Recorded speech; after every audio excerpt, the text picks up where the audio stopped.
Hello students, welcome to AKR classes.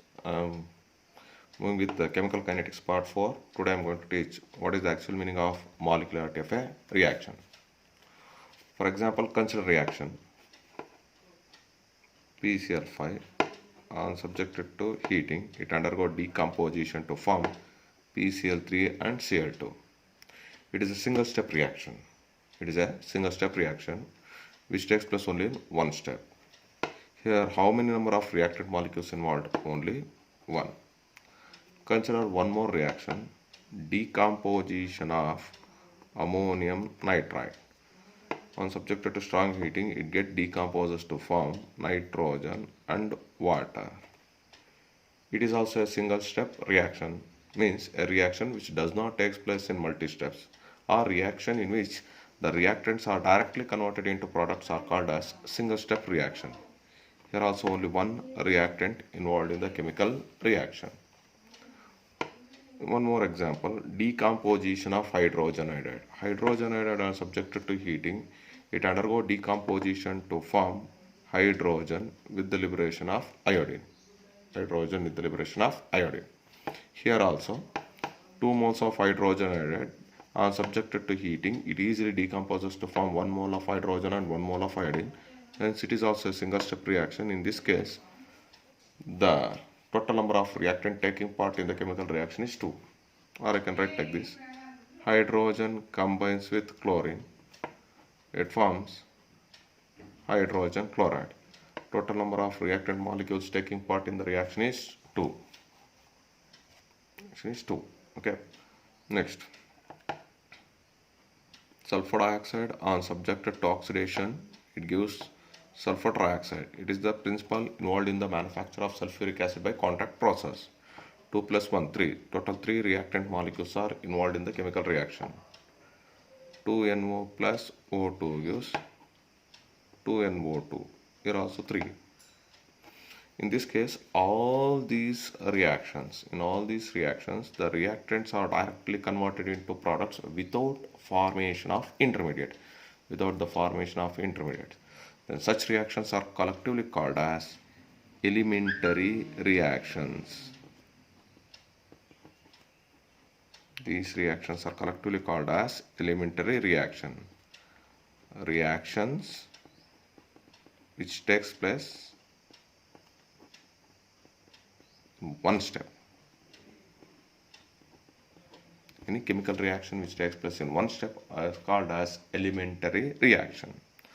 So in this elementary reaction, only one reactant molecule is involved. In this case also only one reactant molecule is involved. Therefore, what is the molecularity of these two reactions means 1. Then what is the molecularity of these two reactions is 2. What is the molecularity of these two reactions is 3. Then what is the actual meaning of molecularity of reaction?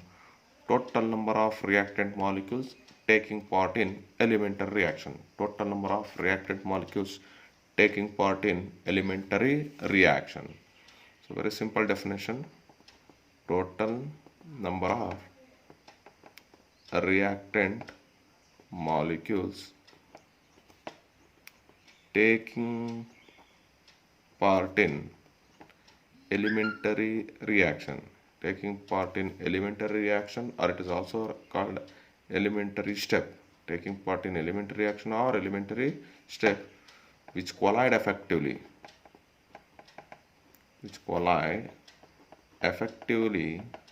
to bring about the chemical change.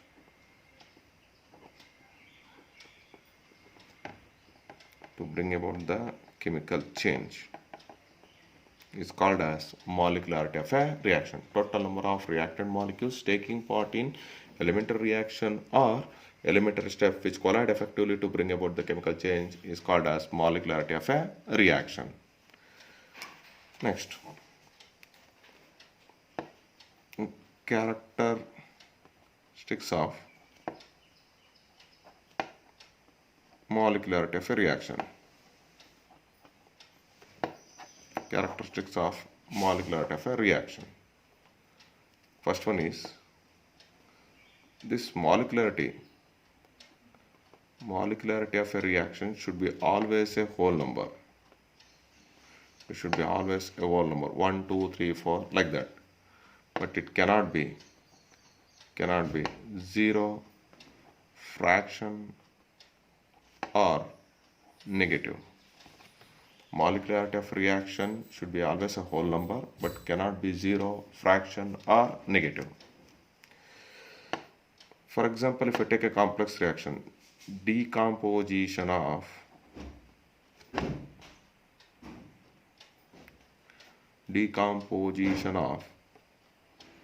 hydrogen peroxide. We know that it takes place in 2 steps. Step 1, hydrogen peroxide slowly decomposes to form water with the liberation of nascent oxygen. In step 2, nascent oxygen combines with nascent oxygen rapidly to form oxygen molecule. We know that slowest step, always we will consider as slowest step as rate determining step. Slowest step is considered as rate determining step. Based on the rate determining step only, we will find order. Based upon the rate determining step only, we are going to find the order of reaction as well as molecularity of the reaction. Order of the reaction as well as molecularity of the reaction. So what does it indicate? In case of complex reaction,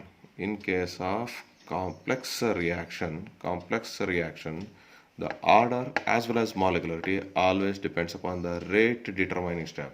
The order and molecularity always depends upon the rate determining step. So this is to our sequential arrangement of. So if you multiply by 2, factor into 2, you will get 2H2O2 gives 2H2O plus O2. This is called as complex reaction, and these are collectively called as sequential arrangement of elementary steps. Sequential arrangement of elementary step is called as complex of reaction. It's considered as complex of reaction. So both in case of complex reaction, both order as well as molecularity depends upon rate determining step. The sequential arrangement of these elementary steps is called as complex reaction. So molecularity should be always a whole number. It cannot be 0, fraction, or negative. In case of complex reaction, the order or molecularity always depends upon the rate determining step. And elementary step means step is nothing but it is a theoretical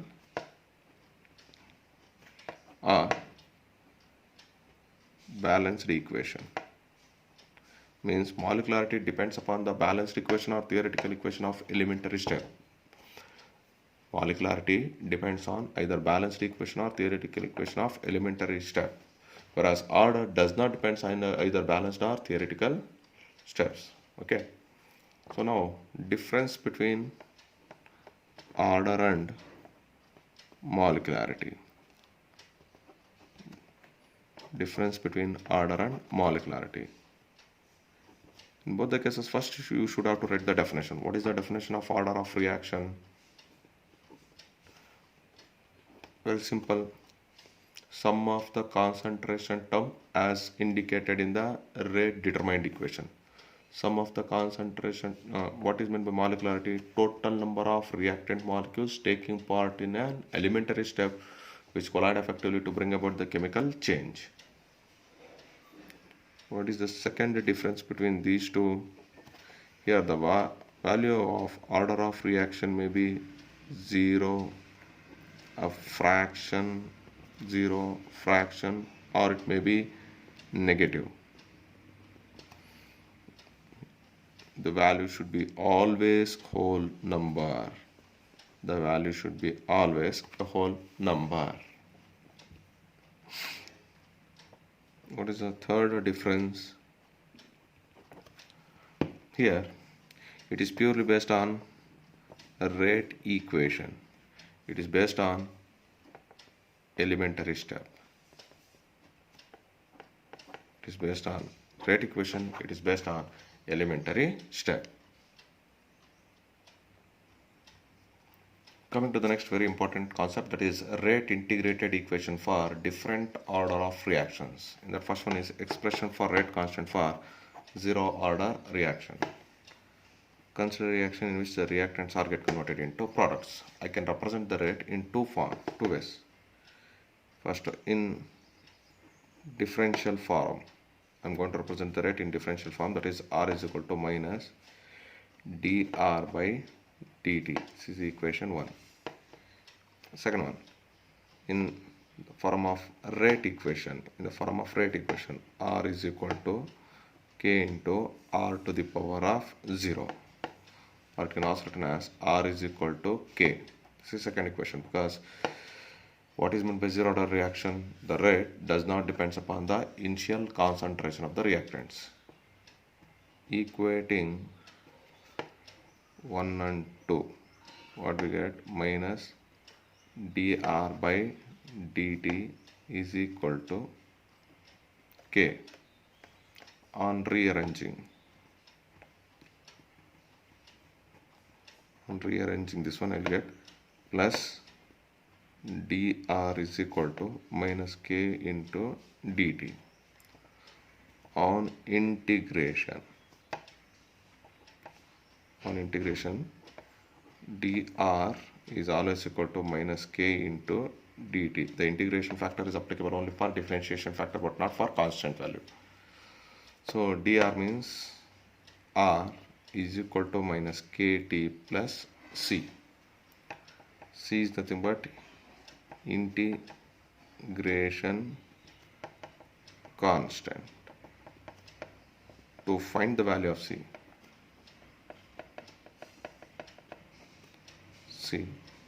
put t is equal to 0 and R is equal to R naught. So equation 3 becomes R naught is equal to minus K into 0 plus C. Therefore C is equal to R naught. This is represented as 4. Equation 4 in 3, we can write it as R is equal to minus Kt plus R naught, or it can also rewrite as Kt is equal to R naught minus R, or K is equal to R naught minus R by T, or we can also write it as K is equal to X by T. Hence the rate expression for zero order reaction in terms of rate constant.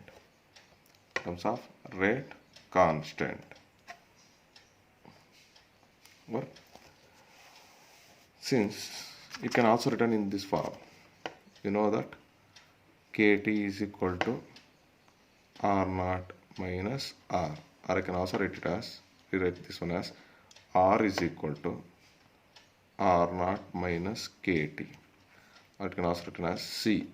C indicates concentration of the reactant in terms of molarity or molality, is equal to C naught minus Kt.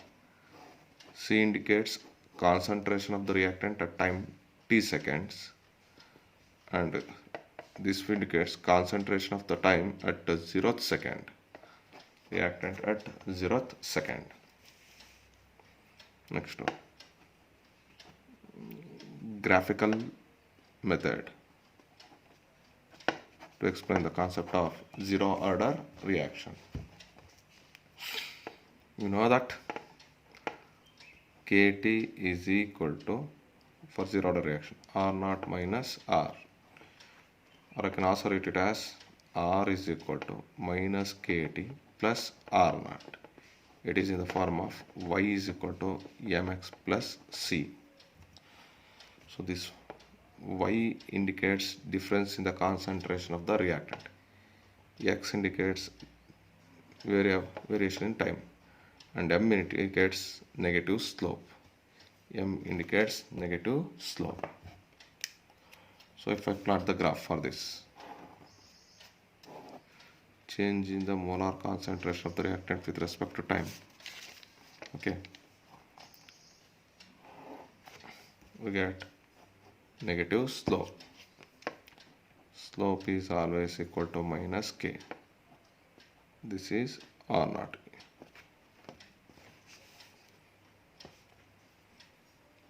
Since according to the definition R is 0, the rate of reaction is independent of initial concentration of the reactant. If I represent the graph like this, R naught with respect to rate, so time, we get a straight line parallel to the x-axis. It indicates that there is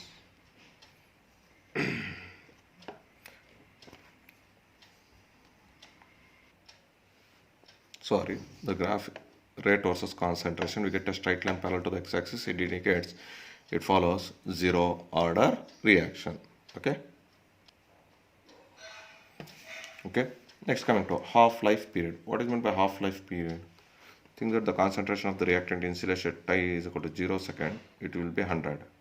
As the time proceeds, the concentration reduces. So 100 to 50, exactly half of its initial concentration. 50 to 25. Now it is initial concentration for me. Then I'll reduce the concentration from 50 to 25. It is also exactly half of its initial concentration. From 25 to 12.25, exactly half of its initial concentration. 12.5 to 6.25. For this is the initial concentration, this is the reducer concentration, half. Means time required to reduce the concentration of the reactant exactly half of its initial concentration. Time required to reduce the concentration of the reactant exactly half of its initial concentration is called as half-life period.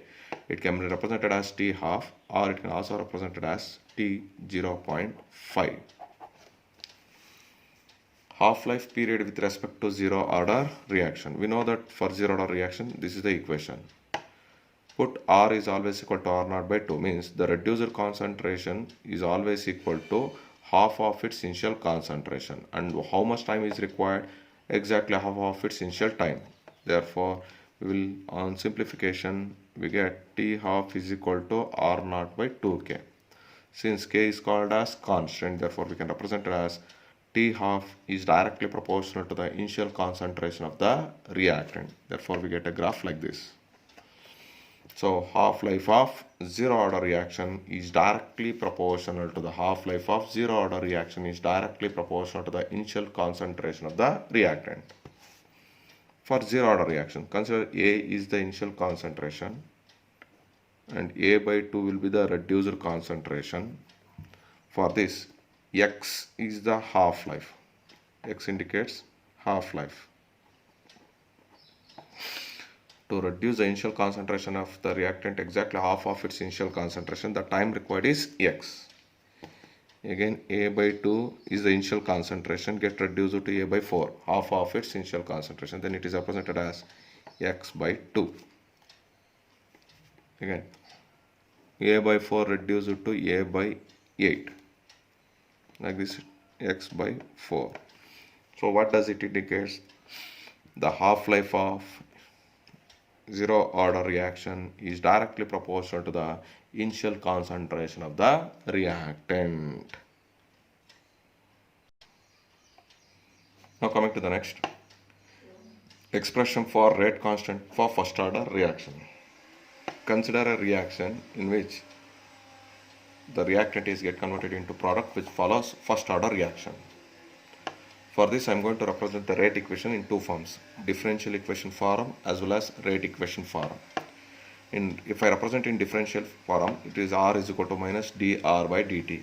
In terms of rate equation, R is equal to k into R to the power of 1 because it follows first order reaction.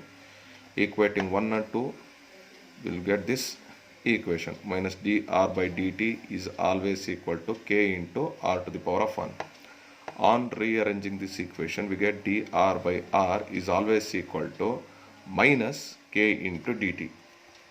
On integration, this integration factor is applicable only for differentiation factor. So integration of dr by r is equal to minus k into integration of dt. We get this equation. Ln r is always equal to minus kt plus c, where c is called as integration constant. To find the value of c, we need to put r value is equal to r naught and t is equal to 0. That is initial concentration of the reactant at time t is equal to 0 second. Therefore, equation 3 becomes ln r naught is equal to minus k into 0 plus c, or it can also rewrite as c value becomes c is equal to ln r naught. This is equation 4. Equating 4 and 3, we get this equation. Ln r is equal to minus kt plus ln r naught. Or I can also rewrite as kt is always equal to ln r naught minus r, where kt is equal to ln a minus ln b. Ln a minus ln b can be written as ln a by b. Therefore, I will write this one again. K is equal to 1 by t into ln r naught by r. Since we know that the scientific ln is always equal to 2.303 log 10, means I have converted scientific ln into natural logarithmics, that is 2.303 log base 10. So I can rewrite this equation as k is equal to 2.303 by t into log concentration of the reactant at time t is equal to 0 seconds and by concentration of the reactant after time some t seconds. Since r naught is nothing but a, and if r is represented as a minus x, the y expression can be rewritten like this. Hence, the expression for rate constant for first order reaction. Okay, next coming to exponential form of first order rate equations. Case 1. We know that from first order reaction, this is the equation k is equal to 1 by t into ln of r naught by r. Or I can rewrite it as ln r naught by r is equal to k into t. I will shift the ln from left hand side to right hand side, therefore it becomes r naught by r is equal to e to the power of kt. I will interchange these two. R naught by r is represented as r by r naught, therefore e to the power of kt becomes e to the power of minus kt. And we want to shift this r naught from denominator towards the numerator, therefore it becomes r is always equal to r naught into e to the power of kt. Coming to the case 2 again, we know that k is always equal to 1 by t into ln of a by a minus x. So I'll shift the t from here to here, therefore I'll write it as ln a by a minus x is equal to kt, or a by a minus x is equal to e to the power of kt, because I will shift the ln from left hand side to right hand side. Or I can write it as a by a minus x can be represented as a minus x by a. So it becomes is equal to e to the power of minus kt, plus kt becomes minus kt. Or I will take the common factor and finally I will get this equation. X is always equal to a into 1 minus e to the power of minus kt. Then coming to the graphical method of explanation of first order reaction. Case 1. From first order reaction, we know that k is always equal to 2.303 by t into log r naught by r. Or I can write it as kt by 2.303 is always equal to log r naught minus r. On rearranging this, we can write it as log r is equal to minus k by 2.303 into t plus log r naught. It is in the form of y is equal to mx plus c. So y-axis indicates log r naught, x indicates change in time, and m indicates the negative slope. So if I plot the graph, this is the graph I got. Y-axis log r, x-axis temperature, intercept log r naught, the slope is negative value minus k divided by 2.303. One more graphical representation I can represent. We know that k is always equal to 2.303 by t into log r naught by r. On rearranging, I will write it as log r naught by r is equal to kt by 2.303. It is in the form of y is equal to mx equation. It is in the form of y is equal to mx equation. Therefore, we get positive slope for first order reaction. Positive slope for the first order reaction. Coming to the next, half-life period of first order reaction. I taught already what is the meant by half-life period of what is meant by half-life period. So first we need to find out what is the relationship between half-life and with respect to first order reaction. From first order reaction we got an equation k is equal to 2.303 by t into log r naught by r. Put r is equal to r naught by 2 means the reduced concentration is exactly equal to half of its initial concentration at half-life time. Therefore, K is equal to 2.303 by T half into log R naught by R naught by 2. On solving, we get T half is always equal to 0.693 divided by K. What does it indicate? Half-life is independent. Half-life period of first order reaction is independent of initial concentration of reactant. Half-life of first order reaction is independent of initial concentration of the reactant.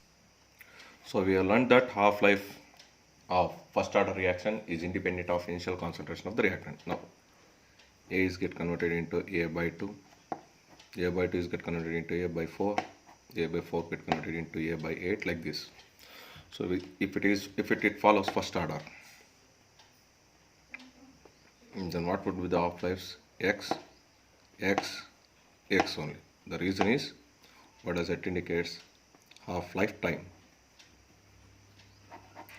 Means half-life of first order reaction is independent of initial concentration of the reactant.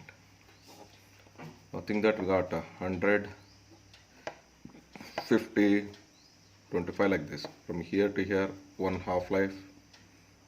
Here to here, two half-lives. Here 50% get reduced, here 75% get reduced. Based on this, I can write T 50% is always equal to one half-life. T 75% is always equal to two half-lives. T 87.5% is always equal to three half-lives. If I go for T 90%, T 90% is always equal to 3.3 half-lives. T 99% is always equal to 6.6 half-lives. And T 99.9% is always equal to 10 half-lives. This is the relationship between percentage and half-life of the reaction. Next, amount of reactant left after n half-lives. Amount of reactant left after n half-lives. It is the remaining concentration of the reactant is always equal to initial concentration of the reactant divided by 2 to the power of n, where n indicates number of half-lives.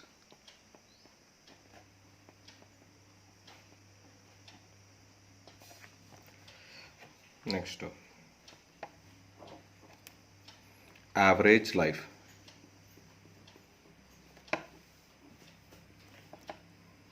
T is always equal to 1.44 into T half. Very important concept. A relation between half-life and order of reaction. Relationship between half-life and order of reaction. There is a mathematical equation is there which gives the relationship between half-life and order of reaction. That is, T half is inversely proportional to A to the power of n minus 1. Or I can also write it as T half is directly proportional to A to the power of 1 minus n. If n is equal to 0, then T half is directly proportional to A. What does it indicate? Half-life of zero order reaction is directly proportional to the initial concentration of the reactant. If n is equal to 1, T half is directly proportional to A to the power of 0. So what does it indicate? Half-life of first order reaction is independent of initial concentration of the reactant. If n is equal to 2, T half is inversely proportional to A, or T half A to the power of minus 1. Okay. At two different half-lives, half-life order of reaction can be determined as T1 by 2 can be calculated at T1 by 2 is always equal to A2 by A1 whole to the power of n minus 1. So by using this equation, at two different half-lives, order of reaction can be calculated. Hope the students who have been understood today's class. In the next class, we are going to solve the problems based on zero order as well as first order reaction. Thank you.